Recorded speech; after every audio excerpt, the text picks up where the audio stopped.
अति धोकादायक इमारतींचा पाणी पुरवठा, वीज जोडणी आणि मलनिस्सारण वाहिन्या तात्काळ तोडून टाका. 2 दिवसात सर्व धोकादायक इमारतींची प्रत्यक्ष पाहणी करण्याचे सहाय्यक आयुक्तांना निर्देश. स्थिरता प्रमाणपत्र न असलेली डोर्डिंग आणि जास्तीचे आकारमान असलेली होर्डिंग तात्काळ उतरवा. रस्त्यावरील खड्डे भरणे, झाडांच्या फांद्या उचलणे ही कामे 24 तासात व्हायला पाहिजेत. महानगरपालिका आयुक्त सौरव राव यांनी दिले निर्देश.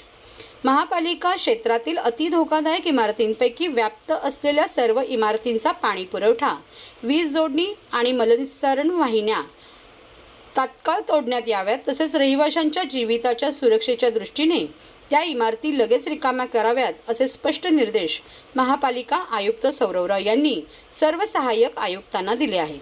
पुढील 2 दिवसात सहाय्यक आयुक्तांनी त्यांच्या विभागातील अति धोकादायक आणि धोकादायक C2A अशा सर्व इमारतींची प्रत्यक्ष पाहणी करावी आणि रहिवाशांना तेथून स्थलांतरित होण्यासाठी संवाद साधावा, असेही निर्देश आयुक्त राव यांनी दिले आहेत. मान्सूनसाठी तयारीच्या दृष्टीने माननीय मुख्यमंत्री एकनाथ शिंदे यांनी आढावा बैठकीत दिलेल्या सूचना, त्यापाठोपाठ ठाण्यातील लोकप्रतिनिधी आणि नागरिक यांच्याकडून येत असलेल्या तक्रारी आणि सूचना, तसेच जिल्ह्याच्या पालक सचिव सुजाता सौनिक यांनी गुरुवारी आढावा बैठकीत दिलेले निर्देश यांच्या पार्श्वभूमीवर ठाणे महापालिका आयुक्त सौरव राव यांनी सर्व उपनगर अभियंता, सर्व सहाय्यक आयुक्त, आरोग्य अधिकारी, वृक्ष अधिकारी, सर्व कार्यकारी अभियंता यांची शुक्रवारी बैठक घेतली. या बैठकीस अतिरिक्त आयुक्त संदीप माळवी, अतिरिक्त आयुक्त प्रशांत रोडे, नगर अभियंता प्रशांत सोनाग्रा, उपायुक्त अतिक्रमण आणि आपत्ती व्यवस्थापन जीजी गोदेपुरे, उपायुक्त मनीष जोशी, सचिन पवार, तुषार पवार, दिनेश तायडे, शंकर पाटोळे आदी उपस्थित होते.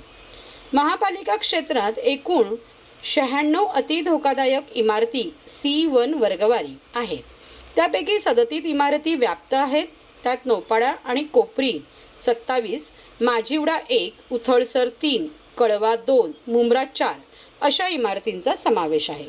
या सर्व इमारतींची पाणी, वीज आणि मलनिस्सारण जोडणी ताबडतोब तोडून या इमारती रिकाम्या करून घ्याव्यात, असे आयुक्त राव यांनी स्पष्ट केले आहे. नागरिकांच्या जीविताचा प्रश्न असल्याने आता चर्चा करण्यात वेळ दवडू नये.